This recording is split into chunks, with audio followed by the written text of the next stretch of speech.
Friends జున్ను పాలండి ఇవి. జున్ను ఎలా వండడమో చూపిస్తాను చూడండి వీడియోలో. బెల్లం అనేది చిన్న చిన్న ముక్కలుగా పొడుసుకోవాలండి, నీట్గా పిండి పిండిలా చేసుకోవాలి. ఈ జున్ను పాలు చూడండి ఎంత చిక్కగా ఉన్నాయి. ఇంత చిక్కగా ఇవి ఉండకూడదు, అందులో మామూలు పాలు కూడా మిక్స్ చేయాలండి.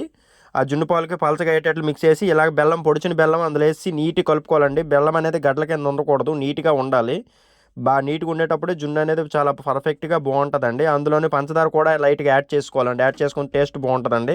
అలాగే పైన ఒక బాక్సులు వేసిన తర్వాత యాలకుల పొడి కూడా వేసుకోవాలండి. పైన వేసుకొని ఆవిరిలోనే ఉడకబెట్టాలండి. వేరే గిన్నెట్టి వేరే గిన్నెల మీద నీళ్ళేసి వేరే బాక్సులు వేసి మూత వేసి పెట్టామండి. ఓన్లీ ఆవిరితోనే ఉడుకుతుందండి. చూడండి ఎలా ఉడుకుతుందో. ఉడుకుందా లేదని చెక్ చేసుకోవడానికి మధ్యలో ఒకసారి మూత తీసి చూస్తామండి. దీన్ని కూడా చెక్ చేస్తాము. ఒక 90% ఉడికింది, ఇంకొంచెం ఉడకాలి. ఫ్రెష్ పాలతో చేస్తామండి, ఎటువంటి ఇది ఉండదు. అప్పుడే వచ్చిన జున్ను పాలతోని చూడండి ఎలా చెక్ చేస్తే దానికి పాలు తగిలంటే ఇంక ఉడకలేదనమాట. అందుకే కొంచెం వాటర్ వేసుకొని మళ్ళీ ఆవిరి పట్టిస్తాం, మళ్ళీ ఉడుకుతుందండి. ఇలా మూత పెట్టుకొని బయటికి గాలి రాకంటే ఇలా మూత పెట్టుకొని పెట్టుకోవాలి. ఫైనల్గా ఉడికిన తర్వాత ఇలా వచ్చింది ఫ్రెండ్స్ జున్ను. చాలా బాగుంటుందండి, చాలా టేస్టీగా ఉంటుంది ఇక్కడ.